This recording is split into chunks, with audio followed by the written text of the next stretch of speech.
the guard over this today. I nearly made a mistake and I had to take it off. And I've got my face is too fat compared to yours to take off. I need to disguise that chin. You need to do like 3 months out in Ibiza training in the heat. Yeah, That's so what's cut all the weight off of me. All that weight has come off.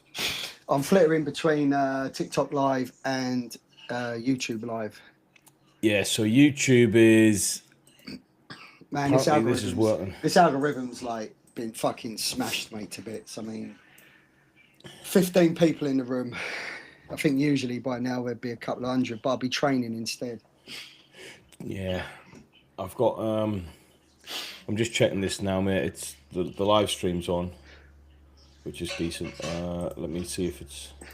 Sorry, there's a bit of admin before this, isn't there? There's always admin That's on all right. lives. Yeah, we should have had Chris on today, but he was busy. Yeah. That's something for you guys, Chris Tyrrell. I mean, we're gonna record with him next week. If it doesn't happen next week, it has to happen next week. Yeah, so he's a busy man, is Chris, isn't he? He's never really slowed down since doing Commando on the front line. Yeah. So, but he's a great. Yeah, we're in comms, and he said next week, fingers crossed. So that'll be really good for everyone to hear some dits from you and him. Yep, we're doing. Yeah, we're getting Chris Tyrrell. Yeah, do you know what? That'll be a really good episode. I don't know if any of you guys are watching the Beyond the Frontline podcast, but Chris will be a great guest to get in. Any more in the pipeline? How about Ben McBean, former Royal? Yes, have you seen him? He's an amputee. Yeah. Quality lad. He lives near Dartmoor, I think, as well. You got comms with him, have you? I did make comms with him before on LinkedIn. I think I might reach out to him. He'll be a good. He's good crack. He is actually. What were his injuries? I know he lost an arm and a leg, I think, or an arm and 2 legs. Pretty bad, like. IED, yeah. Yeah. Yeah. Proper proper mint mindset, though. You know. Can you see those questions in the chat, James? Can you see them coming through for YouTube at all? If you go on the right-hand side, no. You see the people, chat, brand, text. You see that? People. Oh my God! I got people. It's only people chat. Boom. Yeah. Cool. All right. Sweet. So if you hit that, you'll. Yeah. In theory, be able to get the Would you class Royal Marine Reserves as bootnicks? Yeah, I mean, listen, I come from a time where Royal Marine Reservists were actually out in Afghanistan with us. All right, they was actually embedded in the sections. So my experience with Royal Marine Reservists has been nothing but good. I mean, I had someone actually asked me a question in my DMs the other day. I can't really answer the questions in the DMs because there's so many of them. And we try to get all the information out on the podcast. It just gets lost, doesn't it? Yeah. What was I going to say? Yeah, but there's a difference between someone who's gone through 32-week training and is fully embedded in the Corps and someone who's a reservist, isn't there? You just can't help it. There's a difference, I think. Let's look at like any kind of job. Let's look at what you were doing as a tradie before you started the Corps. If you're full time cracking that job, a carpenter or whatever, then you see someone who's like dipping the toes half a day on a Wednesday, albeit they've went through the same training. If you don't practice thereafter, there's going to be that skill fade, isn't there? You know. But it's like, would you compare? I mean, a 2-2 soldier compared to a 2-1 or 2-3 soldier. There's no comparison. Right, I'll be brutally honest. People will start giving me DMs and death threats and stuff now. But I went through. I attempted 2-3 selection, wasn't successful because of. I wasn't successful. We'll get into that another time. And I was I was more impressed with regular Royal Marines Commando, if I'm honest with you, because they're doing it all the time. And don't get me wrong, there's some lads who came from the ones that did catch my eye. Funny old thing, happened to have come from a full-time military career prior to going into that job. So, do you know what I mean? The ones that impressed me were, well, one of them was a former bootneck of like 15, 16 years. I was like, well, there you go. Impressive in some ways, but these guys are majority part-time. You can't compare them with 2-2 lads, though, kicking doors in daily. Like them, incomparable, you know? I mean, the way those 2-2 guys train in the kill house and on the assaulting the buildings down Monsters. in the training area. Yeah, I mean, it's repeat, again. Am I drinking my amino acid? Yes, I am. I'm drinking my amino acid. Yep. Here we go. This is. I've only got 2 or 3 more left. I'm gutted. Gonna have to wait until the water comes in. Mine's gone. My little boy's actually drinking most of mine. Jen. Yeah. That's hoofing. 11-year-old getting jacked Absolutely. up on creatine. Hench swimmer. Getting jacked up on creatine. That's awesome. Chris Zane says Chris Terrell comes across as tapped, but in a good way.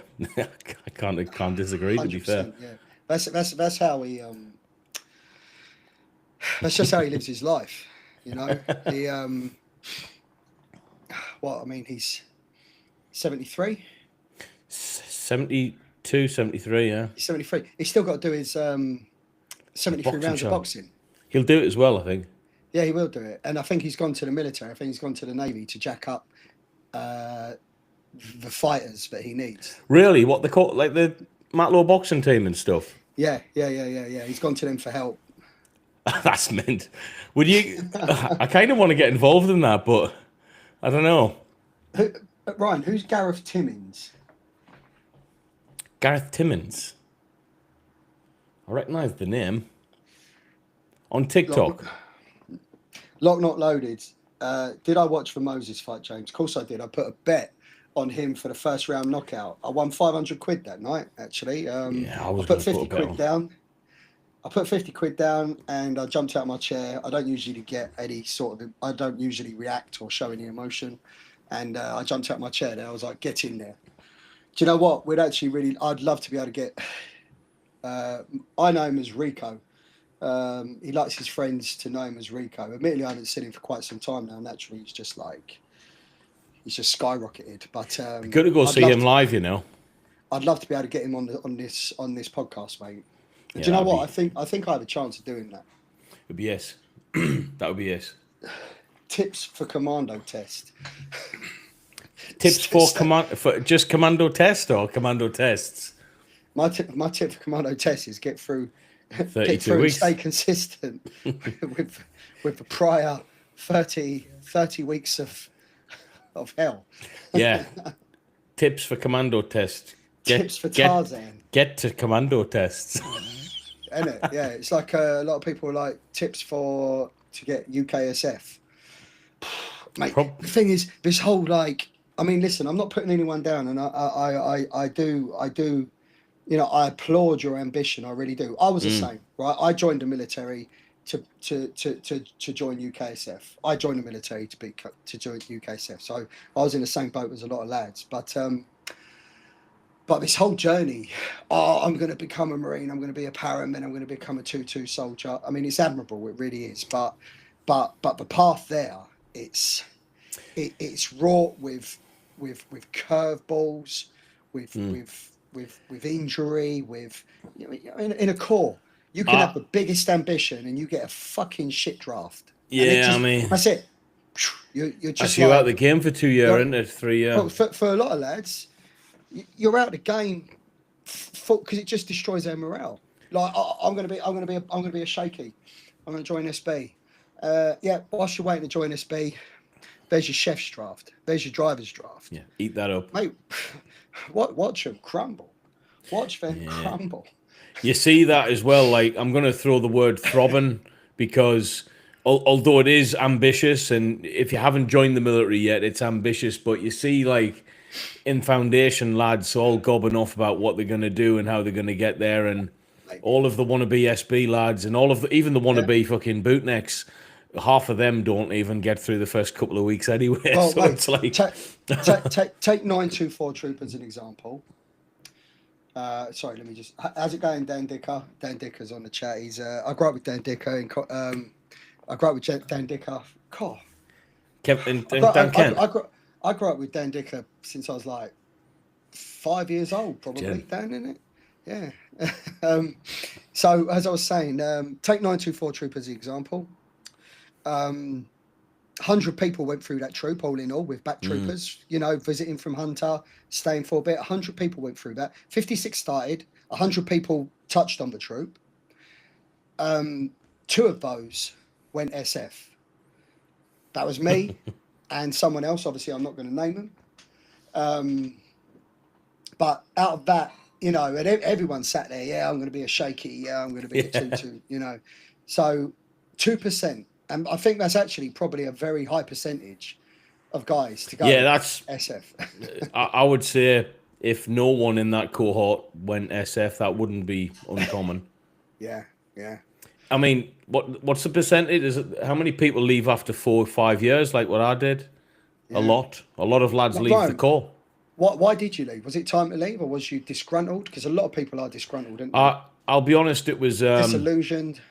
The exact reason I left was I just got married the year before I handed my shit in, and I wanted the obvious draft for me within police troop was a close protection draft. I didn't get to go to Afghan as a grav, but I could go to Afghan on a close protection diplomatic team or whatever it was called at the time. So I was all over that. Can you go into details of what that? Are you allowed to say what that job was out there? Was you based at the embassy? So it was based all over. From my knowledge of the lads that did go out there, they were pretty much in the dunes, effectively in the sand, doing close protection, as you could imagine. So the concept of close protection in Afghanistan, it sounds strange. Well, don't get me wrong. I know lads that did it, and it was depending on when you did do that. It could have been a lot. It could have been a lot more dangerous, depending on when you went out there. But it was a Gucci. The only people who could do that type of stuff for our lads was police troop or Royal Military Police Close Protection Unit. So that's what I was wanting in my cohort.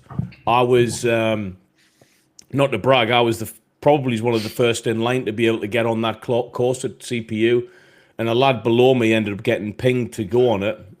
So I just went, I'm not going to get... I didn't want to Sergeant Major controlling my career, you know. Yeah. So that to me was at least you do a close protection unit course, the beat up and everything, then you do a 6 months or whatever tour. And for me, it would have been about a year's worth of you pushed back for no reason. You know, it was no reason. The lad was a bit of a whopper who got it, so I just went, I handed me shit in. And the day I did my CO's orderly interview to get out, he offered me CPU, which I'd already had a job in Civvy Street as CP, so I went, no, thank you. It was as simple as that. It was as simple as that. There was no real thought pattern. I just didn't. One day, I didn't get what I needed, what I wanted, what I was entitled to, and I just went, well, here's my notice.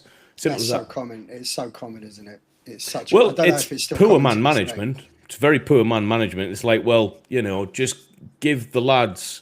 They can't. Most of the time, you can give the lads what they want. Most of the time, because guess what? Most lads don't want a draft. Don't want a specialist course like that. Most lads maybe want a draft up 4-5 Scotland to be closer to home for a couple of years. Yeah. You know, they can make that happen. Do you know what? I never got pinged for anything shitty other than Faz Lane. Faz's is, and in the end, it probably played out in your favour, right?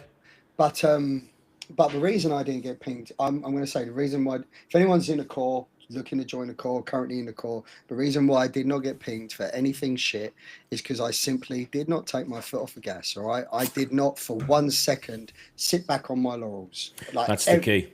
That is the key. As soon as you sit back, it's almost like it's noticed. Guys ready for pinging. Did you see a lot of pings? I know it might have been different, the dynamic. You know, when you were at 40, did you notice a lot of lads getting pinged even when you're in Afghan? Like when you get back, you're on a drives course or you're on that, you know, a shitty draft or anything? Or was that not even a thing then? Because when I was at 40, obviously Afghan just closed down when I got there. And lads who were staying too long, they were edging up to that 2-year point, not got anything on JPA, were getting pinged for drives and shitty jobs, you know. Mate, and you've got to have something on the system, or you've got to make it aware. And do you know what? Yeah. A lot of the time, I mean, listen, the SF courses, all of them, they're not easy. They're fucking uncomfortable. They are uncomfortable. You've got to think, well, you know, I want to aspire to that. Did you have SF as a choice on JPA early on, or was that later? No, mate. Do you know what? I can't remember the process. Because if you put it on JPA, you'll get pinged for a briefing course pretty quickly after, right? I'd imagine. The whole when I was in, the whole thing about you going SF was very much. I've said this before on a podcast. You go to your chain of command. That'll be your section commander. That'll be your troop stripey, and they'll pump it up the chain to your sergeant major, etc. And it was very much based on, you know, them making an assessment. Are you going to embarrass us? Are you a chopper, or are you a good bloke? And you know, but they won't send you. They wouldn't send you on a briefing course. They wouldn't send you to go and represent themselves if you was a chopper. They simply wouldn't do it. They wouldn't tell you that, but just say take a bit more time. We don't, you know, bit more time to develop possibly and stuff like that. I know one lad. I'm not going to mention his name. If my mates is watching, they'll know exactly who I'm on about. He was gash, and he went in for his MLs. There was an ML3s came out at one point where he'd go as a Marine. Yeah. Really? Yeah, so like your first step into the job. So you'd See, go. mate, I don't agree with that. I think there's certain pits that should be corporal only. That are corporal only. Yeah. Well, here's something else. PT3s came in. Seriously, I was about to say, could you imagine a PT3s? You know what PT3s was trying to mimic? So this is where the core. It probably's changed now, but we had you've definitely from the generation of when you take the lads for troop fizz, you get pinged, right? Can you take troop fizz this morning? Oh, right, yeah. But mate, yeah, I got pinged up at Faz Lane. My troop stripey. I don't mention names because obviously I don't know if they're still in or if, you know, hide their, you know, respect their privacy. But my troop stripey, he was a PT1, so that was his specialisation. He was a hard man and a lunatic. I think he was a bare knuckle fighter from up on the streets of Newcastle. Really? Yeah. Interesting. I'll get his name after this. He had a lot of respect for me because of how much I was into my fizz, and he was constantly having me take troop fizz all the time. All the time, yeah. He had a lot of respect for me from my BFT up at Faz Lane when I came in at something like in boots. When I came in at about 8 minutes 10 in boots. That was it. I had his respect then, and it was hard to get his respect. Yeah, Fizz. But, mate, Fizz will get your respect. Fizz will get you your respect. So I think in the army, don't start like killing people and stuff, because I've said this, guys, in the audience, because people just automatically latch on to one thing you say. I think certain parts of the army you have to have some form of PT qual to be able to take troop fizz. I might be wrong. It might not be like that in the paras or whatever. I don't know. But I know that was coming into the Corps at some point, so they brought out like PT3s. And you did your PT3s if you wanted to get into the branch early. You could do it as a Marine. And it just meant you could crack fizz with the lads. But yeah, when I was in, it was you just cracked troop fizz anyway. If you wanted to take it, you could. Hard Intel said I got pinged. I didn't get pinged actually. So for me, had I stayed in the Corps, I would have done all right. I was a Lance Corporal a year out the box. I got the specialisation I wanted shortly after, and things would have worked out for me. But I like to take control of my life, and if for reasons outside of my control, it's no longer going where I want to. I'll just say right, end X, and the Corps was like that for me. I don't know about you, James. Do you hold any kind of like? I see lads hold like almost a sentimental attachment to the Corps. I know people would think that I've got that, but for me, I will literally utilize something until it hasn't. It might sound really bad, this, but it's not. If it doesn't serve a purpose for me anymore, I have no problem like going, well, actually, I can put that to bed now, and I did that with the Marines. You know, that's very much a military trait, isn't it? Do you think that's something that I think on a subliminal level, the military teaches you that. They teach you just through having friends who they then ping you all for something, and you'll go off on your merry way doing different drafts. In the SRR, you're in a squadron with a bunch of guys, and then but your seniors who have really like groomed you and taught you, and they all go off, and everyone bomb bursts and goes off and does their thing. And what the military, I found, taught you was to have a really effective cut off switch, like a cut off. And that applies to pretty much everything, mate. I mean, for me personally, my life, it's an advantage, it's a disadvantage. I have an incredible cut-off mechanism, and that's from the military. And that goes to the extreme of when you've been in a contact and someone's caught it up, and you was having a hot wet with that guy, only hours ago, when you both woke up and you decided to get the wets on before you went out on patrol. That guy doesn't come back, and then they get sent off on the they get partly repatriated, obviously not the full way, but you've got to get them back to Bastion before they then make their journey back to the UK. And that ability to just switch off from that and carry on with the task at hand for another potentially 6 months if someone caught it up at the beginning, 7 months. You think Trent's pretty good at instilling that? Yeah, because you see it from day one, don't you? Look what Sergeant Quinn did with it's obviously on the blacking the faces very, out. very lower level. It's obviously on a very, very lower level. It's not the same as losing someone in a contact, but it starts. I think that's part of the military training. It does relay in other areas, though, doesn't it? Yeah. That's interesting. When Sergeant Quinn, he was on the program on 924 on Commando on the Front Line, he sits there with a black marker, doesn't he, blacking everyone out. You know something, right?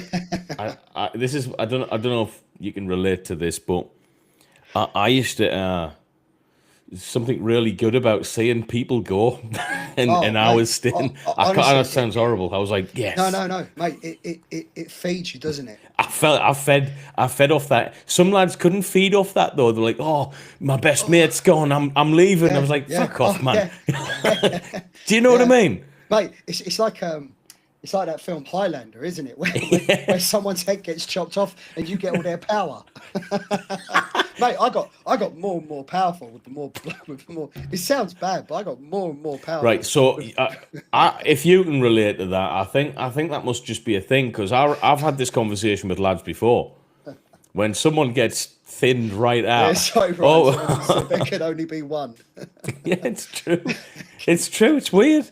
It really is like last man standing almost in the Corps, in training anyway. It'll probably be the same for other parts of the British military. Like, another one bites the dust. If you get upset about that, it's probably not for you, Ryan, just answer this question. Are there any commando units that are part of Signals or EWSI? EWSI, is that electronic warfare? What is EWSI? Cole, you guys are really good with your abbreviations. I'm crap. I've passed, I don't know. EWSI. Electronic Warfare Specialist. Something. Is that what it is? Nah, it's not that, is it, actually? Sorry, Loud said, was it a problem for myself going into SF as my face and identity have been seen on a TV show? No, it wasn't. That whole notion of, covering up the identity of UKSF operators, in my opinion, this is my opinion. I don't know what there is to back it up. I think that very much comes from the days of Northern Ireland, when you had an adversary in the form of the IRA that would actively hunt you down and target military individuals, and they have the ability to come onto the mainland, you know, Scotland, Wales, and England, and they have the ability. I mean, incredibly capable. And then I think that's where that old notion come from, and it just kind of like remained. And obviously, protecting your identity as a UKSF operator is it's an imperative part of the job. But I didn't. Do you know what? It was a concern for me when I was going through selection.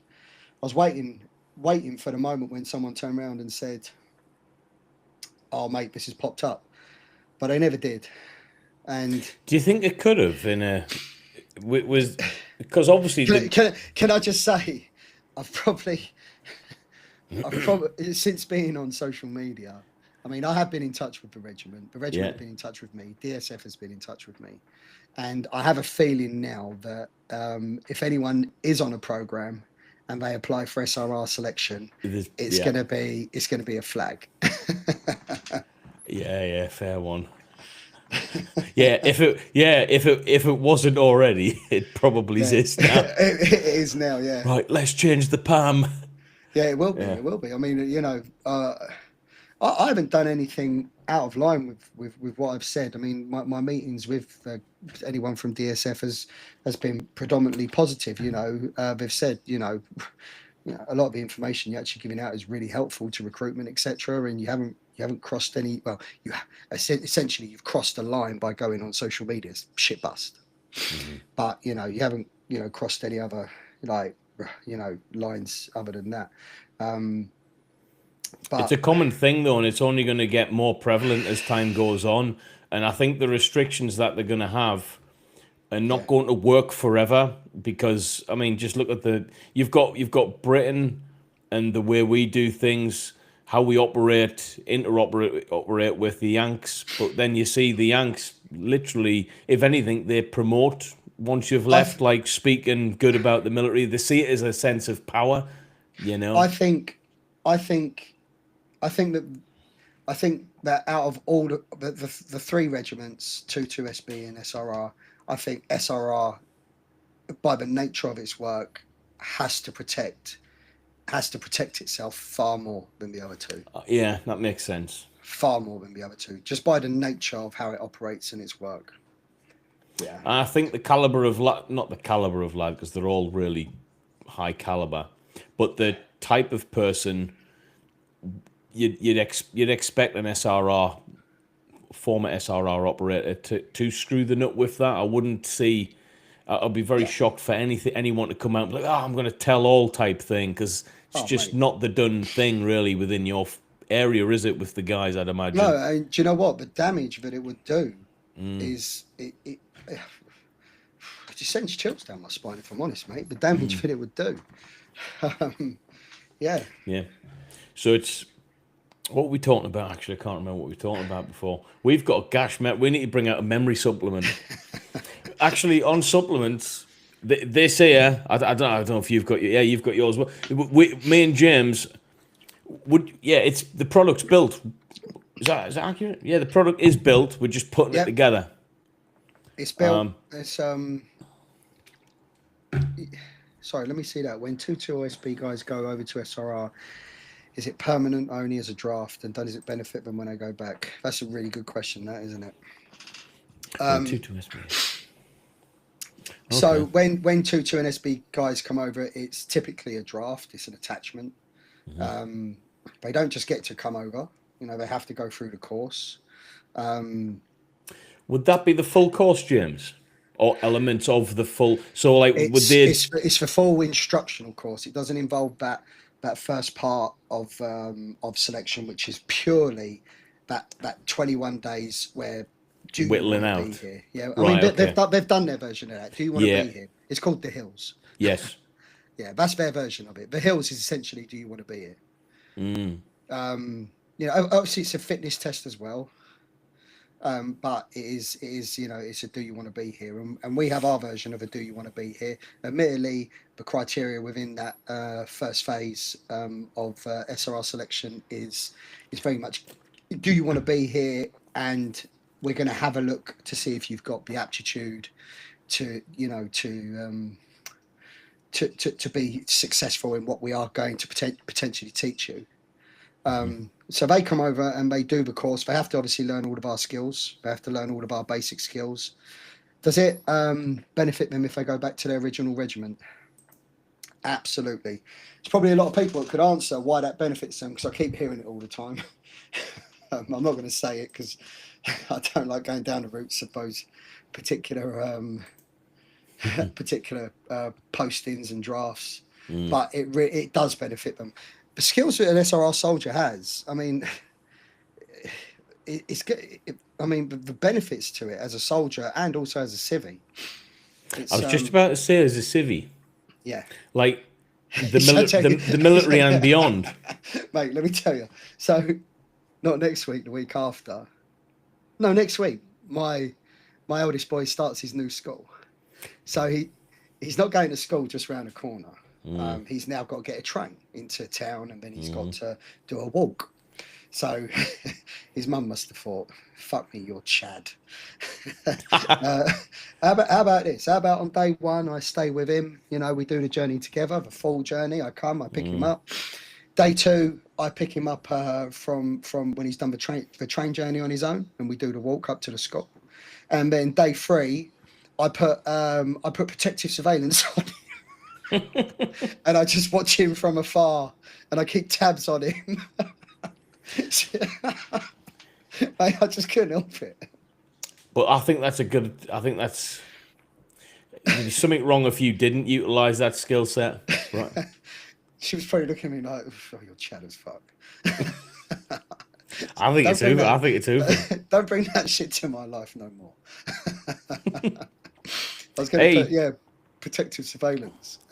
We got Trevor Coult MC in the chat. He's got a very successful YouTube channel, actually, James. Really? Yeah, we'll get him on one time. Trevor, Go on. He's in fact, it's proper. Trevor's just said that's proper military dad shit. Yeah, you should see as well. The strength and conditioning training I put them through. I mean, they get beasted with kettlebells. They get absolutely thrashed with kettlebells.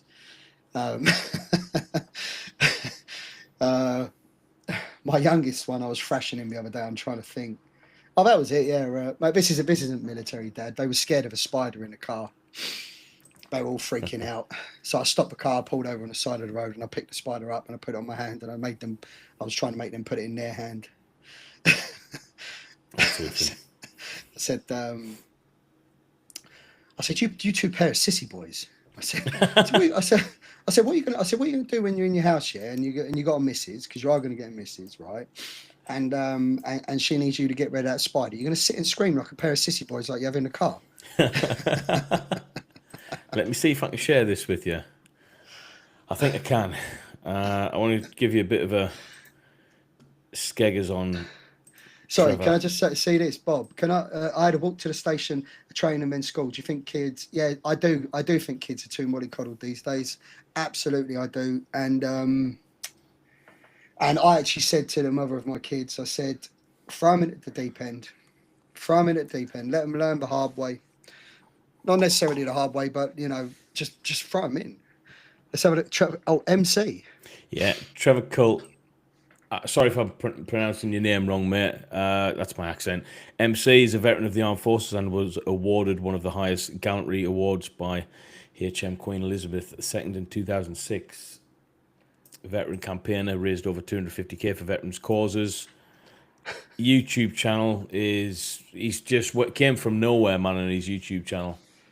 How many subscribers have you got now, Trev? It must be a couple of 100,000 coming up now. He's doing really well, to be fair. I wanted to ask how did the MC come about? Appreciate the shout, but I'm complete fuck up. No, Trev's doing all right. He's in fact, let me I want to check on what that is. Trevor, I think if you can hear 172,000, yeah. I'm trying to think of a way to summarize it best. Trevor, what did you get awarded your MC for? We should get him on the podcast, you know. Absolutely. In fact, why have I asked? I don't know why I haven't asked him. We're in comms on Insta. So yeah, I mean, that's a good effort, that, isn't it? 172 for the MC, or both. Pretty buff, to be fair. It's a Yeah. hard game as YouTube to break. I mean, we're trying, like, we're almost, I know we've got a lot of subscribers and stuff to play with. It was an ambush in Baghdad. Oh, so it was the Iraq days, okay. Ooh. I'm guessing that's in your book as well. I got lucky, that's all. No, I'm pretty sure You know what? you don't get them things for luck, do you? Yeah, I don't know if he's talking about I got lucky with the MC or I just got lucky to still be here. I mean, God, I mean, I know Afghan luck. I look back over the contacts I was in and I'm like, do you know what? This is one of the hardest things for me, especially when I'm in the job I'm in at the moment. I'm obviously doing all the clubs out in Ibiza. I'm doing them sober, but I do get to enjoy the shows. One of the shows that I get to enjoy is Calvin Harris's night at Ushaya, which is probably the most exclusive events on the island. And I sit in the VIP area and I watch his show, and his set's about 2 hours long. It's like a show more than a nightclub. And a lot of the time when I'm sat there watching a show, it dawns on me, it comes over me. Why am I here? Do you get what I mean? What was it about me in that contact or that vehicle explosion? And what was it about so-and-so who didn't come out of it? But here I am, years down the line, in Ibiza, in the VIP, watching this show. Still here, still got my legs, still got my arms. It's something that plays with your head, mate. It really does. Really does. I can imagine anyone who's been involved in what you guys, like you and Trev, has been through. It must play with your head. I don't know if Trev's been to Woodbury, but I know you've been to Iraq and stuff. But have you ever had Woodbury rash before? Don't come to me about how many people you've slaughtered in Iraq and stuff. If you haven't had Woodbury rash, that's about as bad as it got for me. Do you know what, Trevor? Do I get survivor guilt? This is a question that really pops up a hell of a lot when you have your sessions with your psychiatrist and your psychologist and your doctor. Do you feel guilt? And for many, many years, I didn't feel guilt. Guilt was never a part of it. Guilt, I've noticed an evolution of the symptoms of PTSD or combat trauma, whatever you want to do, mental health struggles. I've noticed them evolve. And do you know what? Reflecting, I had trouble since 2009, since after the 2 combat tours of with the Royal Marines. That's when I started to have, the social recluseness and everything was beginning to kick in. But when I was medically discharged finally in 2020, the main symptoms were anxiety, depression, fear. That evolved into anger and rage and low tolerance, and and then I noticed that survivor guilt did actually start to kick in, and it's recently survivor guilt has kicked in only recently.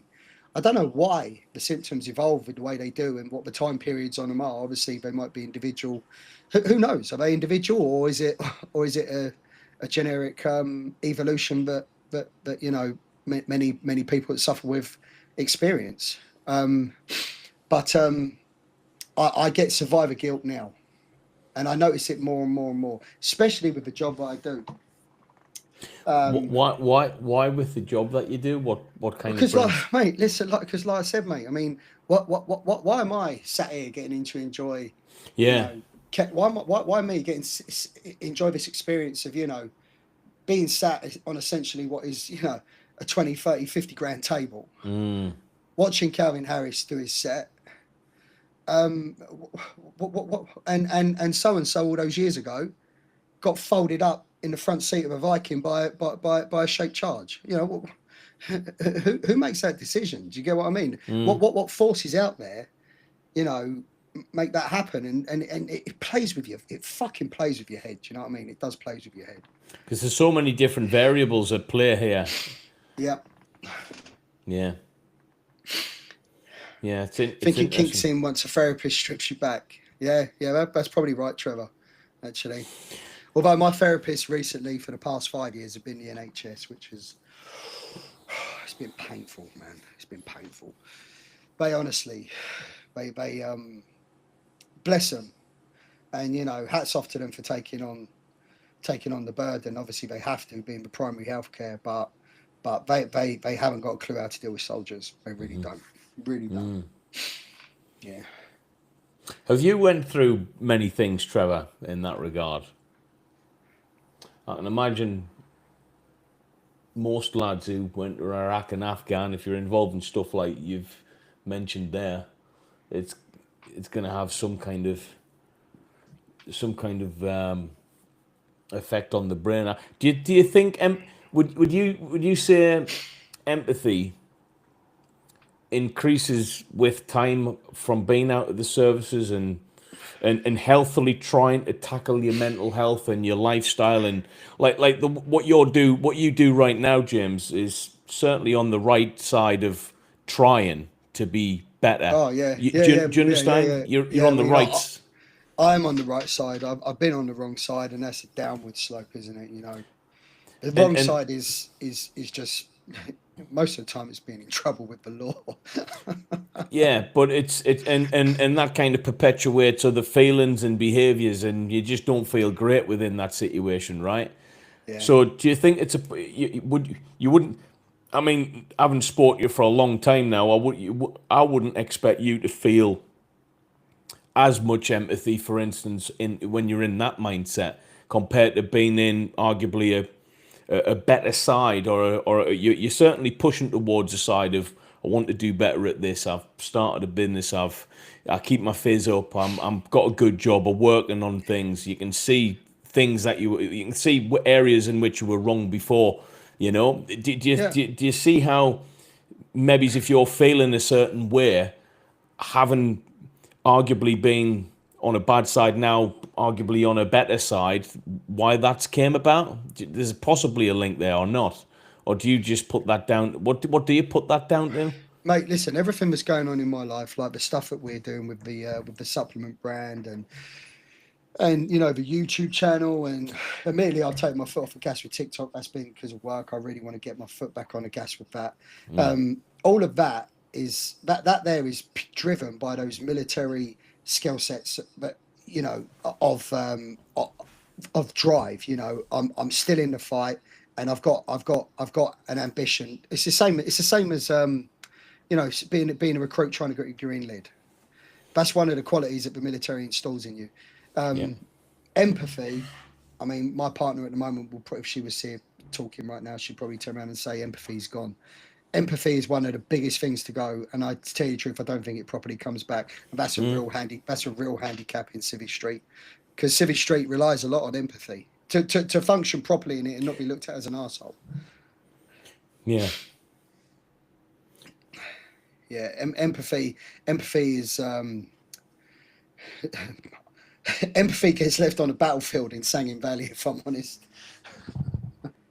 Yeah, I've heard you say that before. Trevor says I've surrounded myself with positive people that lift me up, and now my life is back on track. I do really believe in that, though. I really believe in environmental factors play a massive part in this. Mate, it's like at the moment, I'm driving around in a £250,000 motor. You're going to feel good, aren't you? But you feel better. It's not mine. It's not my car. But what I do is I keep sitting in it and driving it and saying, this is mine. This is mine. This is mine. And you're surrounding yourself with that frequency. Yeah. This is mine. I will have it. Yeah. This is essentially my, you know, I know what this car feels like. I know what this car's like to drive. You know, I know what this, you know, this is me. And that's what I tell myself it every day. Trevor's asking, is that the same for you in terms of surrounding yourself with positive people and stuff? Yeah, it's not so much I mean, the line of work that I'm in, I naturally, the people that I work for, you know, have to be high net worth individuals to employ, have the luxury of having, you know, my services, because our services in the CP world are a luxury, aren't they? They're a big luxury. I mean, anyone who has CP, anyone who has some sort of security, whether it be protective surveillance, technical surveillance, whether it just be, the standard CPOs, it's not something that earns money. It's something that drains money. Yeah. Doesn't earn any money at all. It's of no financial benefit to the client. It's a pure expense, isn't it? It's a pure expense that just sucks a certain amount of money out. So in order to have that, you have to be a high net worth individual. And as a result of that, I hang around a lot of high net worth individuals in the types of places where they hang around, whether it be Monaco, whether it be the high-end clubs or the high-end venues, high-end restaurants, Mayfair. And I find surrounding yourself with these people, it does begin to rub off. It does. And you notice character traits and stuff, right? Yeah. Within these individuals. And like, I started talking. But one of the last people I worked for, I mean, he was a ruthless businessman. And I heard how he talked to people, and I started to talk to people in the same manner. Is that a good or bad thing? Or? It was both. Yeah. It got results. Yeah, that's the thing.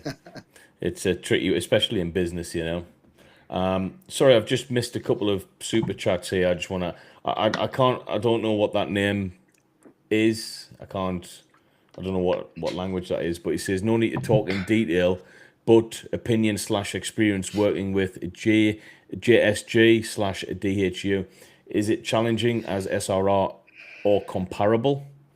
Is human int just SRR but extroverts? I know that's a lot of stuff in there. A lot of things you probably can't even touch on. This DHU Ops Samson business, yeah. That they are their own beast. As an SRR operator, I had nothing to do with it whatsoever. I understand it. The most exposure I had to that as an SRR operator wouldn't have been with that specific military outfit, but would have been with the British Security Services, MI5, their agent handlers. So I understand it. I also understand it from the point of view of my dad was an agent handler in the police. Yeah, that's an interesting bit of insight that you were saying before. But the whole Ops Samson thing, I mean, I can't go into details on their course. Their course is incredibly demanding. Yeah. It's very much like the SRR course, where I don't think you can train for it. You've got it in you, and they will bring it out in you, and it will blossom and it will flourish, or you just simply don't have the aptitude. How can you have the aptitude to? How do you know if you're basically persuading people to do something for you? You got to be good at persuading people to do something for you. That's a nature gift. You definitely got to have some very unique characteristics about you. Yeah. I know one or two individuals who exceptional soldiers ended up SF who didn't make it through that Samson process, and it's just extremely niche. It's probably like SRR in terms of it's more towards SRR because you have to have a lot more mental aptitude. Listen, I'm not saying the other two are like are thick as shit. I'm really not, because they are just by their nature of being SF soldiers, they have a proactive attitude about them, which demands a certain level of intelligence. Yeah. But the SRR course in particular is a lot more mental aptitude, so it's more in line with the DHU stuff. But the skill sets are completely different. The taskings are completely different. The way we operate, I'd say the only similarity in the way that we operate, and I'm saying this for someone who's, I wasn't an Ops Samson operator. I wasn't a DHU operator. I'd say the only familiarity in the way we operate would be the isolation of it. Being... Sorry, James, there's a question here. It's tagged me, but I'm pretty sure it's highlighted for you. Because it's mentioned on a recent podcast, your struggles with PTSD/mental health. For the cost you've paid, was it worth it? Would you do it all again? I've had this before. Do you know what? For the experience, especially as an SR operator, for the memories, for the taskings, just for the sheer audacity of it, and being able to look back and say, essentially, I was James Bond for a number of years. 100% it was worth it. And I say that as someone who's like, well, what was the price? Didn't see my kids for 5 years. I'm just being real. That's the truth of it, isn't it? It's the truth. It was worth it. It was worth it. Would I do it all again? I'd do it all again in a flash. I'd be, to tell you the truth, if I was back out in the Sangin Valley as a bootnik in a contact, I'd probably take away all my problems, take away all my worries. Because at least I'd be like, do you know what? I know what I'm doing here and I can handle this. Rather than waking up every day in Civvy Street thinking, fuck me, I ain't got a clue what I'm doing and I find this really hard to handle. Yeah, because it's a simplistic way of living, isn't it? People don't realize, like, on a natural, like, let's not forget as well, if we're talking about pure raw man, human at the core of us, like, we're talking deep in our DNA. There's a hunter, survivor, warrior. That's in us. Like, this was in us thousands of years ago. It's not like this is alien to men. Once they get into that kind of art of hunting men, so to speak, it's more normal than people could ever imagine for a lot of guys. You know, do you think that's got something to do with it? It's like you're not tapping into something that's out of the ordinary. Really, you're tapping into something that's deep within our nature as a male. Yep, absolutely. Absolutely. And definitely. Go on. And surely there's a lot of simplicity in that because it's natural to us. I've said this in recent in the podcasts. I was 24, 25. I had no car. I had no car finance. I had no house. I had no mortgage. I had no girlfriend. I had no kids. I had my own ass to look after. And every day when I went out, as long as I had 240 rounds on me, as long as I had a trauma pack, you know, a tourniquet, as long as I had, it was just a case of I'm looking after my own ass, and you know the choices are today, you survive or you don't. So the simplicity of that was beautiful. It's extreme, but it was beautiful. Yeah, I'm pretty sure the likes of Trev can understand that as well. In fact, he's got a comment here for you. I take my hat off to you.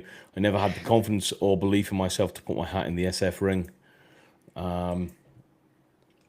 Is that a regret? I mean, because you hear a lot of lads, they regret it, don't they? They're like, oh, I should have.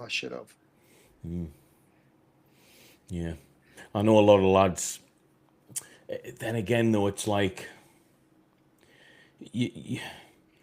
I joined the Marines wanting to be... Like, that was my end goal, man. And I know it wasn't for you. You read a book, wanted to be way beyond that before you started. I guess it depends on what your goals are.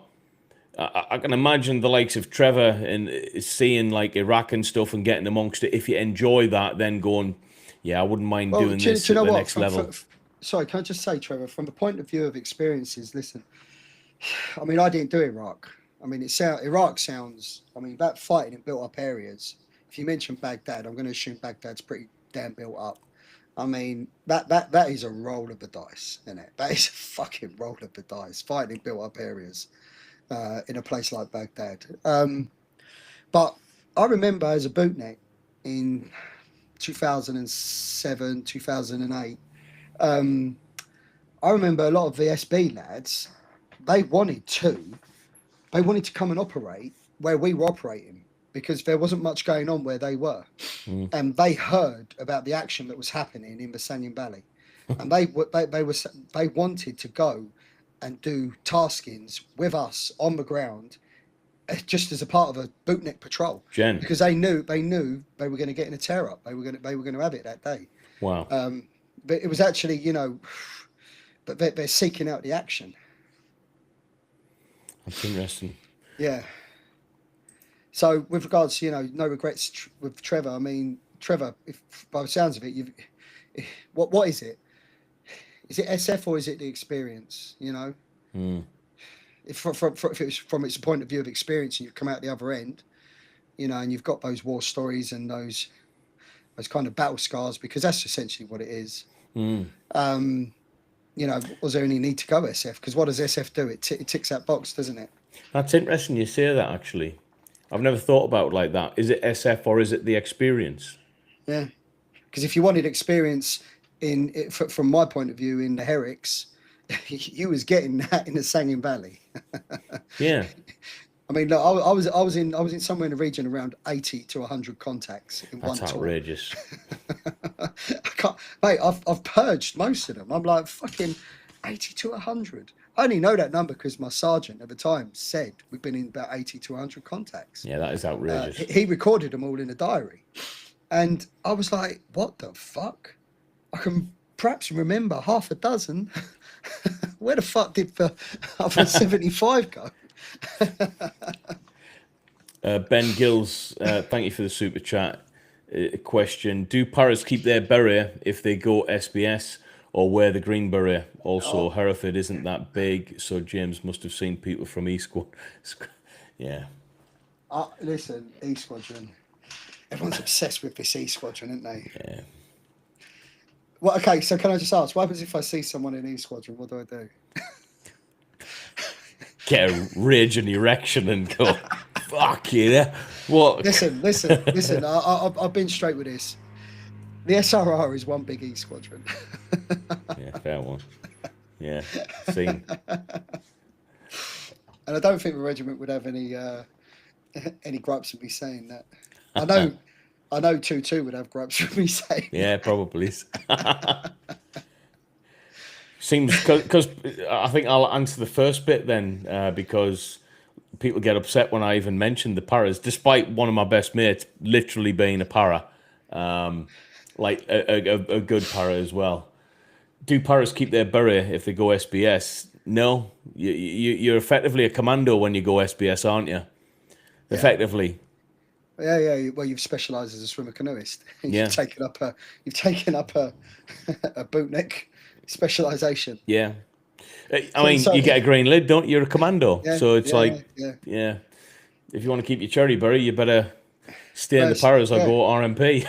It's like you know, I picked up the sand beret, the emerald beret. You know, can I just answer this one from Cheers Dits? Cheers Dits. Oh, hang on. Where's which is that on TikTok, James? Yeah. Genuine question. Never been in a two-way range. How do you feel after the 20th contact? Like, I just answered it there in a way. I said I've purged most of it. I can remember the big ones. But watch Cheers. Cheers Dits is he does some quite amusing. Oh, is it that Cheers Dits? Right, because there was another Cheers Dits who gave me a message on was it Instagram or TikTok? It wasn't that Cheers Dits. I like watching his stuff as well. I'd be interested. He got upset when I was talking about the paras and Navan, actually. Oh, you could tell you were a fucking sproggy bootneck. Sproggy. Yeah, it was. I had a load of numbers after it. Yeah, he was actually a 2-9 commando lad, so he obviously failed Limpston, didn't he? So here, can I just is the SFC role in SRR support only? The SFC role for all of the regiments is communication support. In the SRR,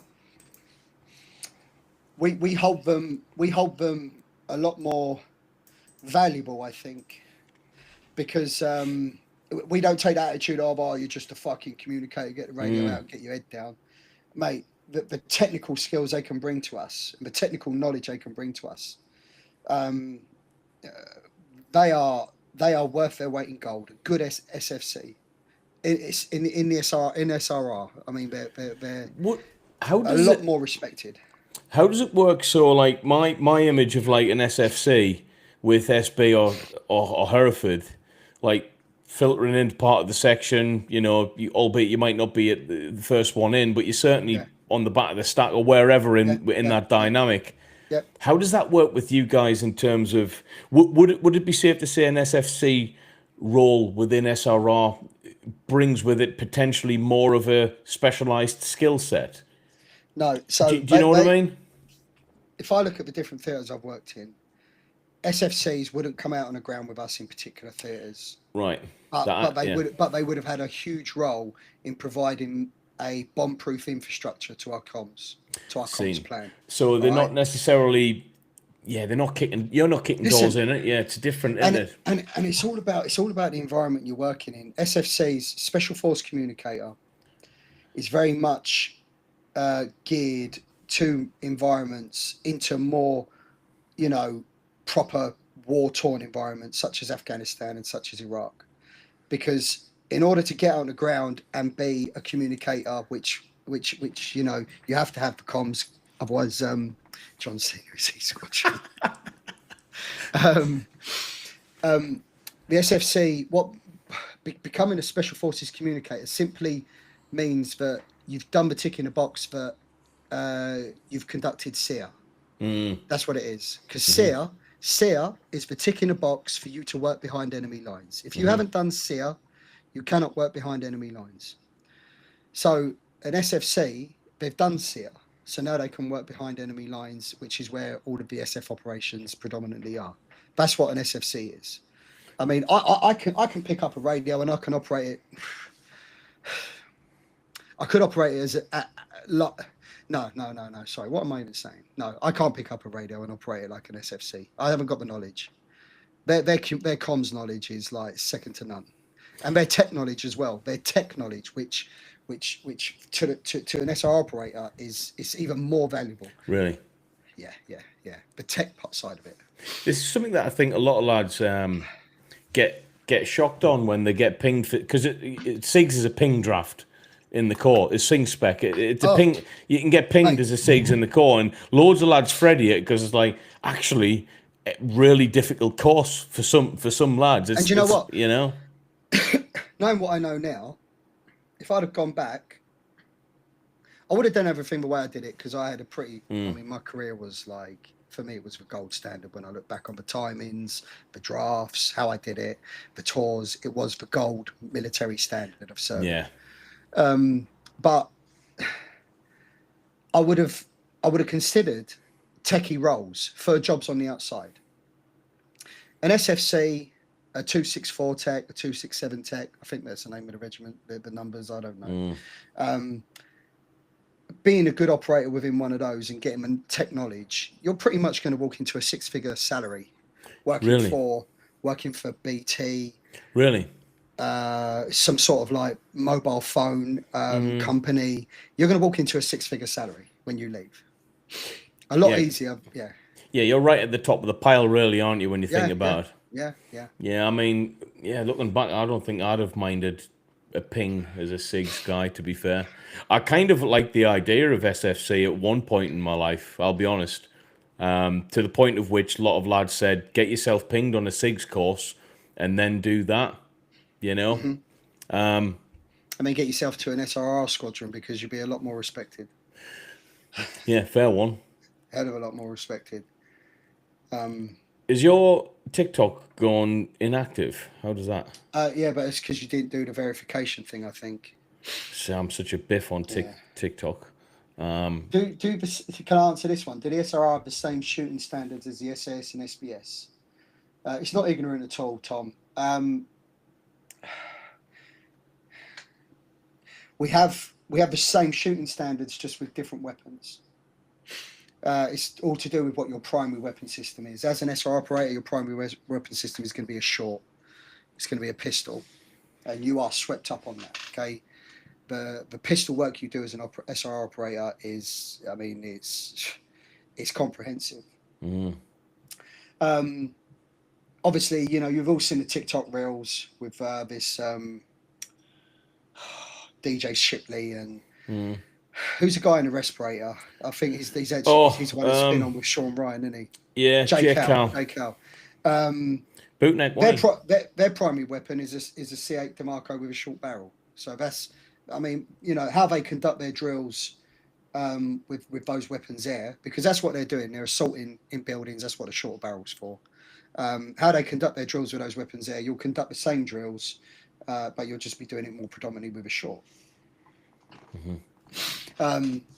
You know, you are comprehensive with all of them because you have to be comprehensive with all of them. C8 DeMarco, HKMP5.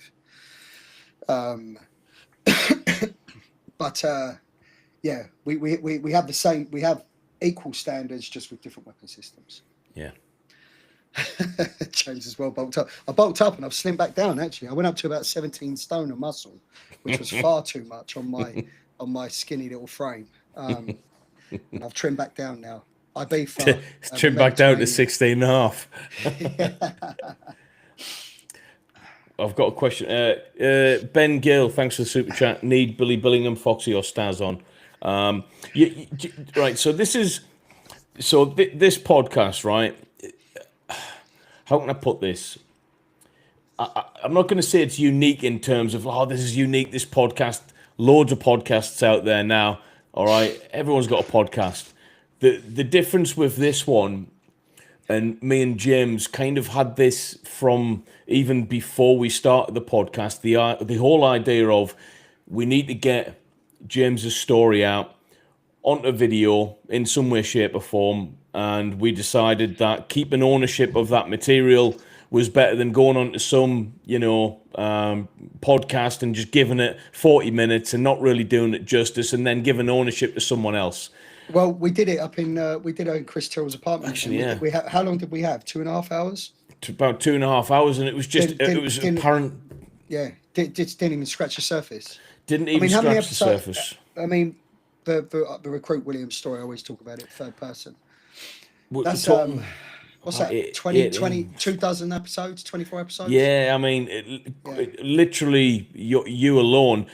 About a good 20 episodes or so of real good content, and I think that reflects the detail in there, the detail of the story. Yeah, I like to think that we've I've seen the clips of Billy Bingham, etc., and stuff like that, talking about selection.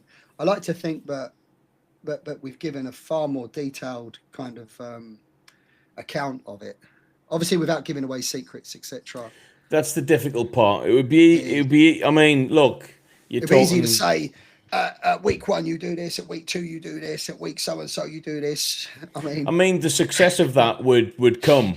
We would be. I mean, that would skyrocket in the algorithm. That type of stuff. We've touched on it before and seen what it can do, but there would be repercussions and consequences that we just don't want to handle that kind of shit. So we've toed the line. But I'll be honest with you, troops. Like this whole thing for us has been a large portion of us doing this podcast, as well as working both in close protection world.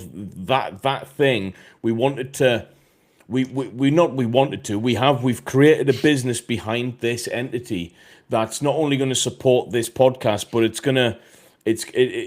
we're going to sponsor our own podcast effectively, and we're going to be busy as hell with that said business.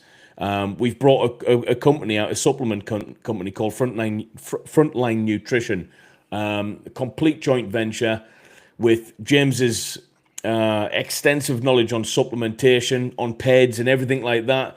I've got quite a lot of knowledge on the stuff as well.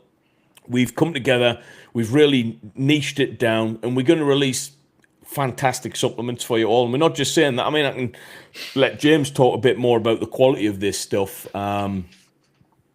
We're quite lucky, aren't we, really, with how we've got what we've got. It's like it was the gods aligned it. To come across the supplier, but we've come across, which we've mentioned before, British supplier, which we love that, British made. Really, really kind of like falls in line with the whole military, doesn't it, thing? Yeah. And he's given us some really good advice with regards to. I've told him what supplements I use and what works for me, and he's come up with the formulas, and he's managed to put together 3-in-1 drink, which is going to be our first flagship product. 3-in-1 BCAA, glutamine, and creatine, and I love the idea of that because, as I said before, when I'm in my kitchen and I prepare my amino acids every day. That's all I drink pretty much all day. When I'm preparing the one for the gym, I always end up picking a few tubs, creatine off the fridge, BCAA off the fridge, glutamine off the fridge. Now I've just got an all-in-one scoop. Sorry, mate. I'm just... sorry, Ryan. Can I just answer... Interested in knowing what Scousers are like as SF operators from COSARD. Scousers are good because they got a lot of street savvy. Good at breaking into houses. Yeah, they're good at breaking into houses.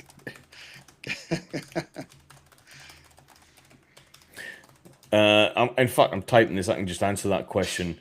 1972. Sorry, mate. That's all right. Can you post a link to your company? Right. So, the company, the website is live. We own it. It's up and running. I will be posting links on socials and stuff like that. The store in which we'll be selling it from that's not published yet, but you can go to where it is and where it will be for future reference and like save it or whatever. But there'll be no point really. We'll literally do a live stream, or we'll start pushing loads of stuff out, guys. Trust me, it's gonna be huge. Me and James are gonna be busy as hell with this, so that will come because we haven't got the product yet until 3-4 weeks time. As soon as we've got the product, boom, links will be out, and you can get that product. And it looks mint as well, doesn't it, James? It looks good, mate. Again, with the design, it's like the gods aligned. I mean, it's military, isn't it? I mean, yeah, it's good. It really is in theme. It really is in theme. COSARD, I didn't want that answer. We're not that bad. Listen, I worked with some Scousers in the SRR, and they were fantastic operators. And I put a lot of that down to almost Scouser tenacity. Do you get what I mean? Well, they've been through a lot of shit, haven't they? It's like they're just, if you want a streetwise individual, I mean, mix that with intellect. You've got a good geezer, haven't you? Yeah. And also, I mean, they was up for a laugh, and getting through selection, you have to be up for a laugh. You have to, that whole Recruit Williams kind of mentality of I'm just going to laugh my way out of this. I'm going to smile my way out of this. I noticed that the Scousers are very good at that. They're very good at, when the chips are down and piss wet through and done some miles, they're good at just having a laugh and taking a piss, which you need to in the SF world. I think a bit of that northernness in it kicks in. Yeah. This is good. Do SBS lads get water tortured in the swimmer canoeist course? Yeah, but probably not in the way that you mean, as in like properly tortured, but with methods of torture with water. They get tortured purely, from my knowledge. Again, I haven't done it, but from my knowledge, their swimming courses, their swimming aptitude tests are absolute ninja. When you hear about the distances they have to cover, it's a joke. It's with kit, and you're like pretty much underwater as well. Yeah, swimming from submarines. It is ridiculous, though, isn't it? Well, I remember. I mean, I worked with an SB guy when I was in the SRR. I worked with quite a few of them, but I remember one of them telling me when they've badged and they go on and do all their continuation training, etc., specialist training, telling me about one of the swimming tests, training, whatever it is. I mean, it's obviously going to get tested. You get tested in everything in the military. It sounded physically horrific. Yeah, I can. Yeah. I mean, you're talking miles and miles of insertions at night in choppy water. Yeah, cold, black, completely fucking can't see a fucking thing. Mental though, isn't it? That. Yeah. Getting ready to do the business, but you've got to swim like, I don't know, 10 mile or something to shore. Yeah. I can put my hand up and say, with all your kit on. Not for me. That's with all your kit on as well. Like, yeah. I mean, but hey, that's why you want to be I mean, they're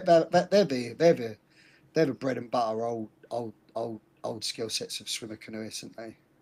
And to think, like, Look at before the the whole specialisation, SF, swimmer yeah, canoeist. Yeah, before it all kind of went across with SF, like, that was a bootneck course.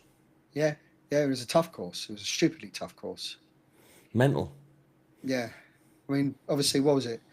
There was a chop up, wasn't there, between MLs and swimmer canoeists? Who was going to be Yes. representation from the Navy side for their branch of UKSF? Yeah, I would have loved to have known a bit more about that from that perspective of that time. Because Yeah, MLs is just gipping anyway, isn't it?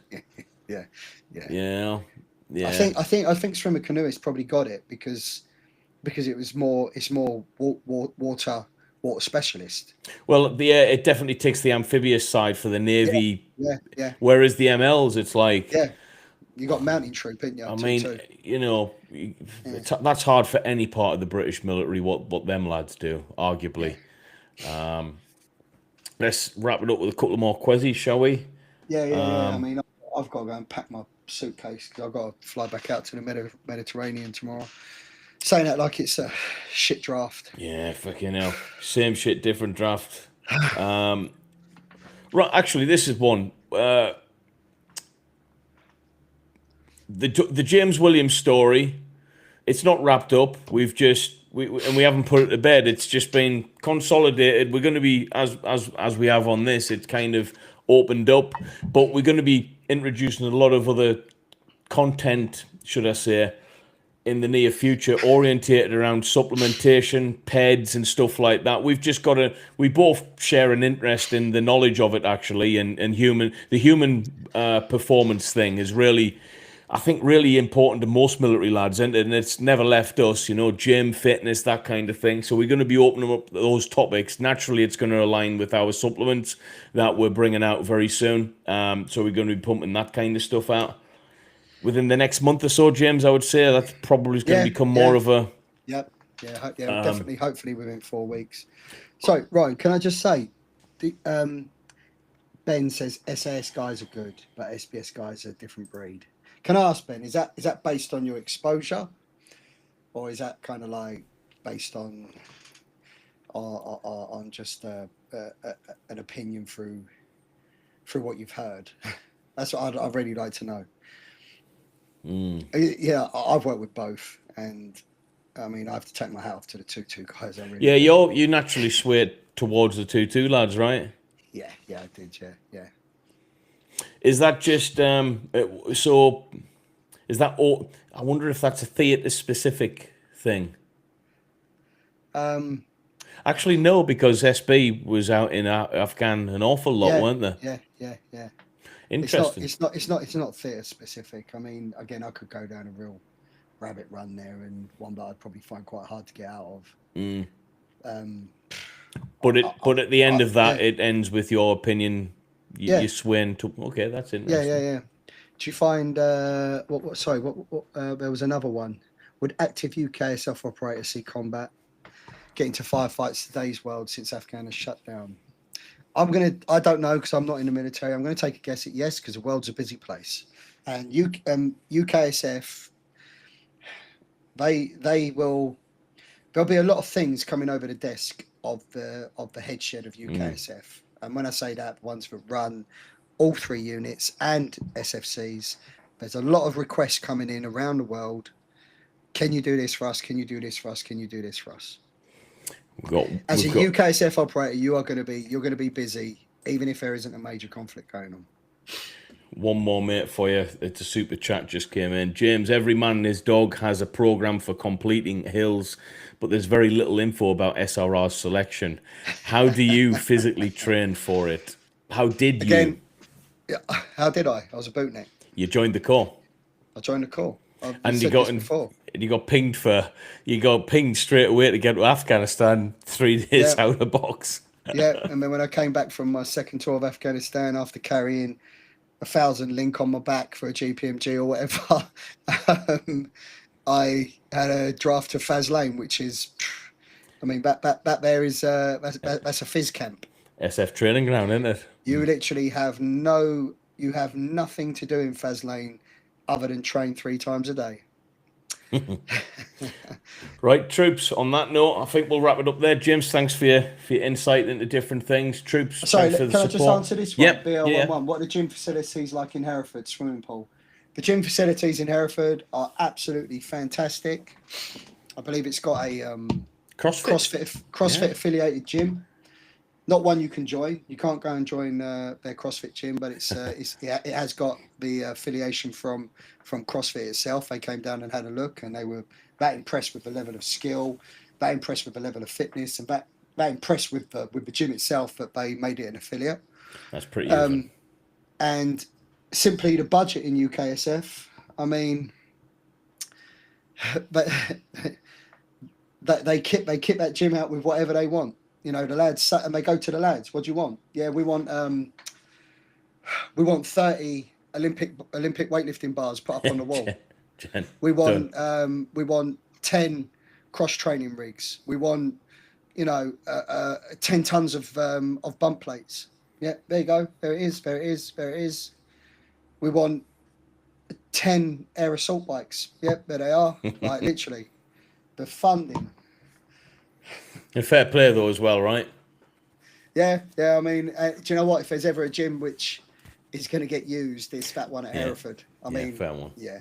I mean, I used to train in there all the time. I got to know quite a lot of the older 2-2 lads in there as well, and that's when around 2014, when they started to say, "Oh, James, why don't you come over and do selection for us?" Because there is a transfer program to go the other way. And that's about the time when I was beginning to get some real itchy feet, and I was like, "Cool, yeah, do I? Don't I?" Kicking doors in and stuff. Yeah. And... No, not so much that, mate. Just like it wasn't so much that. I'd done all the door kicking in Afghan as a bootnik. So it was just a new challenge for you. Do you think? It was. It was like to have on your paper SRR selection done, SAS selection done. I wonder if anyone's done all three. I don't know about all three. I know a lot of people have done 2. Really? Yeah. What Poole Hereford? What's the main mix? Poole Hereford or SRR Hereford and Poole? Well, listen. I mean, the 2-2 and SB, they come over. It's a regular thing for them to come over and do selection for SRR. Wow. It's like a proper regular thing. That's interesting. The other way round, I don't know how many SRR guys are going to do. Putting themselves up for. Thing is, you become too long in the tooth by the time you're an SR operator. You're already in your mid-30s. This is what I wanted to ask you. I've been meaning to ask you this for months actually. Have you ever seen any lads opt to go back to RTU, like to go back to their regiment, their unit, like before SF? No, I've seen lads get like chopped. Busted back to it. Yeah. That must be a hard pill to swallow, man. Well, mate, at the end of the day, if you push the boundaries that far, you had it coming, because there's a tolerance there. You'll be warned once, you'll be warned twice, but you'll be pulled in, and if you're still fucking up, then bust. Yeah. I've seen that. Cool. Any more? Mate, I've got to go and pack. Yeah.